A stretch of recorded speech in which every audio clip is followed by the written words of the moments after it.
Some of the things you worked hardest for don't feel the way you expected. Not in a dramatic way, just flatter.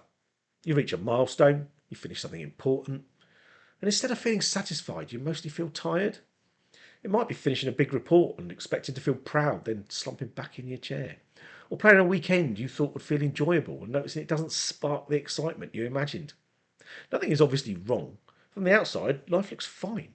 But there's a moment where the thought lands, I thought this would feel better. This is often what redefining success at this stage of life looks like. The old measures, they stop working. But most people just push that thought away.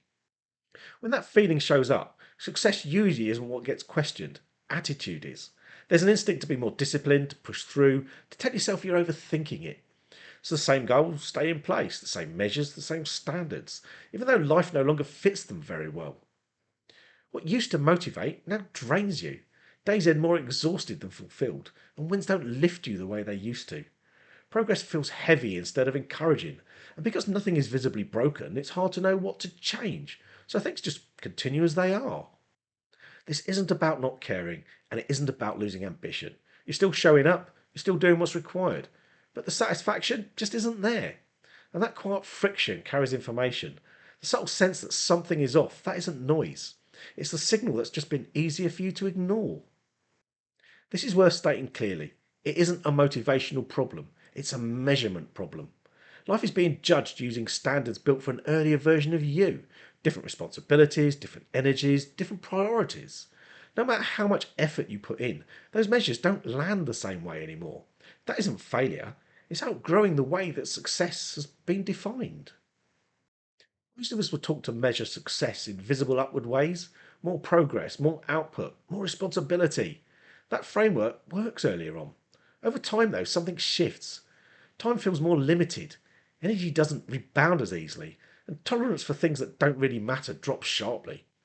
But the expectations, they don't update. The same effort goes in, sometimes more, and the return feels smaller. That's usually the point people push past instead of pausing. This tends to show up quietly. You hesitate before agreeing to things you used to say yes to automatically. Commitments that once felt exciting start to feel heavier. You find yourself asking whether something is worth it in a way you never used to. This isn't laziness, it's your system responding to diminishing returns. Listening to that response creates options. Ignoring it leads to burnout. A metric reset isn't about giving up or lowering standards, it's about deciding consciously what counts now. Instead of asking what something looks like to other people, the question becomes, what does it cost you day to day? Instead of focusing on the next step up the ladder, you start asking whether this is something you can actually live with over time. Speed and scale matter less. Sustainability matters more. How your days feel, whether there's breathing room, whether your effort is going somewhere you genuinely care about. These measures are quieter, but they're accurate. This usually becomes clear in ordinary decisions. Work that once felt manageable starts spilling into evenings. Obligations that used to feel reasonable crowd out your recovery. Time gets filled, but not restored. A reset might mean protecting an evening or week, or stepping back from a responsibility that no longer fits, or choosing stability over growth for growth's sake. Nothing dramatic changes from the outside, but internally the load eases.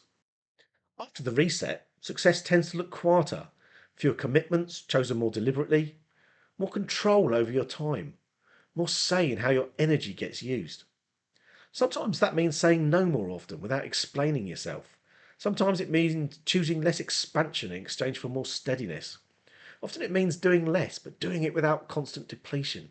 From the outside, it can look like stepping back. From the inside, it often feels like relief, like things finally make sense again. One of the hardest parts of redefining success is that the new measures aren't visible. No one else can see whether your days feel manageable. No one else can tell whether your effort feels worthwhile. No one else can validate choices made to protect your energy. The old markers were public and easy to compare. The new ones, though, they're private. That discomfort is part of the shift. Agency begins where external validation ends. Agency isn't about making a dramatic change. It starts by letting go of the quiet self pressure to live by rules that no longer fit. You choose more deliberately where your best energy goes. You stop proving things that no longer matter. You let some things go without replacing them. Most of this goes unnoticed, and that's part of why it works. Life starts to feel like it belongs to you again. Redefining success doesn't mean opting out of growth. It means choosing growth that doesn't come at the expense of your life. Growth that strengthens routines instead of stretching them. Growth that adds stability instead of pressure. Growth you don't have to constantly recover from. For some people, that means fewer projects. For others, a narrower focus. For many, it means letting go of the idea that success has to look impressive. What matters is whether your life actually works from day to day. If you've noticed that your old goals don't motivate you the way they once did, if effort feels heavier than it used to, if you've been quietly questioning what success even means now, pay attention to that. That isn't a problem to fix, it's information. So here's something worth sitting with. What are you still measuring out of habit, even though it no longer fits your life? If you want, you can name it in the comments. Not to explain, not to justify. Sometimes saying it clearly is the first step. I'll see you in the next one.